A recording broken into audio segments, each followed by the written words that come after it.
Assalamualaikum warahmatullahi wabarakatuh. Isu gay, homoseksual dan lesbian kembali menyeruak. Hubungan yang dulu dianggap menjijikan dan kotor itu kini dipaksa dinilai normal dan manusiawi. Para pelaku berjuang agar hubungan mereka legal dalam pernikahan. Sungguh ini mengancam keberlangsungan umat manusia. Pada tahun 1950, tidak ada satupun negara yang melegalkan dosa warisan kaum Nabi Lut ini. Namun dunia berubah begitu cepat.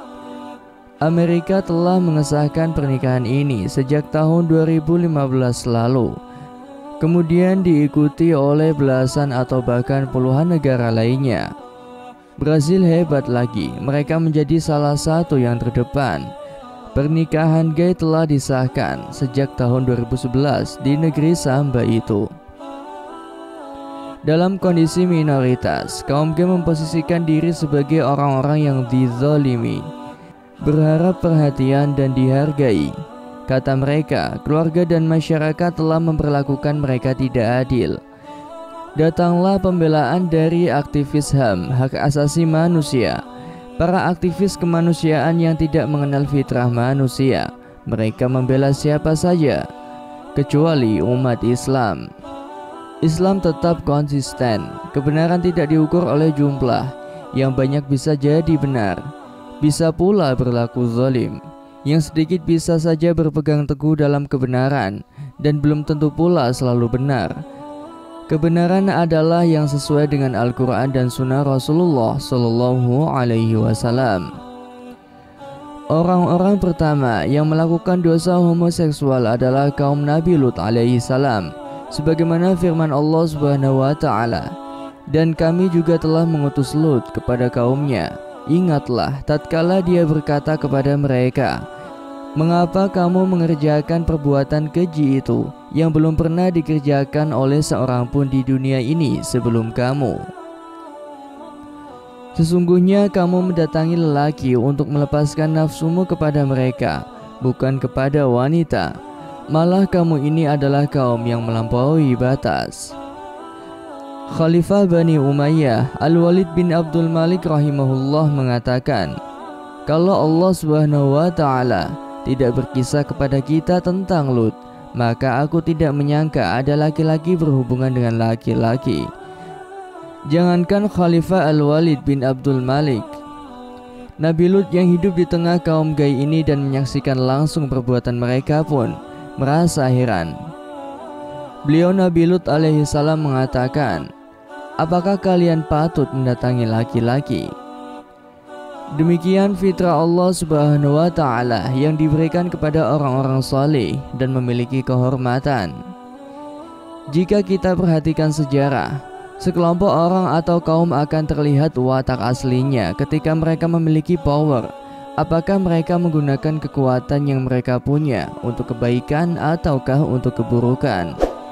Kita lihat orang-orang Yahudi mengemis kepada rakyat Palestina saat pertama kali datang ke sana. Mereka bentangkan spanduk di kapal-kapal yang membawa mereka berlabuh di tanah Kanaan, berharap masyarakat Arab, khususnya Palestina, tidak mengecewakan mereka sebagaimana orang-orang Jerman telah melakukannya. Lantas sekarang dunia pun habis cara menyembunyikan kekejaman mereka. Kita juga saksikan minoritas orang-orang Syiah di negeri ini merasa dizalimi sebagai minoritas.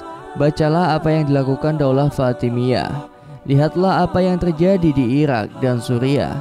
Mereka menampakkan keasliannya. Cara yang sama dipakai oleh kaum gay, menjerit kezaliman saat mereka sedikit, saat mereka banyak. Mereka menyiksa, mengancam, bahkan memperkosa kaum laki-laki.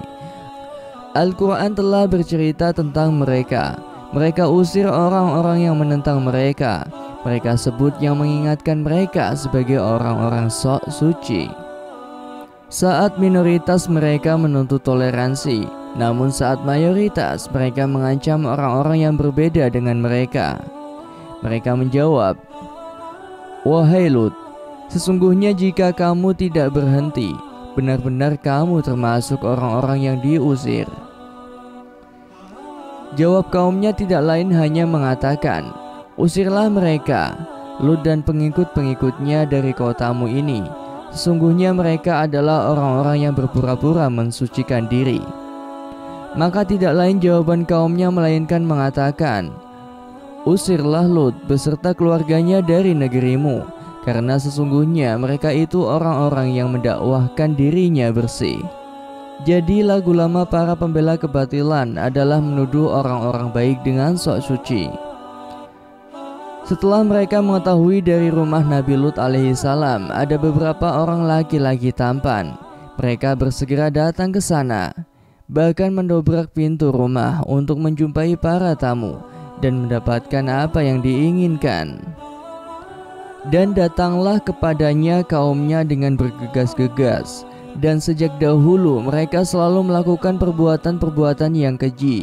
Lut berkata, "Wahai kaumku, inilah putri-putriku, mereka lebih suci bagimu. Maka bertakwalah kepada Allah dan janganlah kamu mencemarkan namaku terhadap tamuku ini. Tidak adakah di antaramu seorang yang berakal?" Dan sesungguhnya mereka telah membujuknya agar menyerahkan tamunya kepada mereka, lalu kami butakan mata mereka. Maka rasakanlah azabku dan ancaman-ancamanku. Saya yakin laki-laki pembela LGBT pun tidak mau diperkosa oleh kaum gay. Di antara kebohongan para pembela kebatilan adalah tuntutan kesetaraan, penghargaan, dan toleransi. Padahal merekalah orang-orang yang tidak menoleransi orang-orang yang tidak sependapat dengan mereka.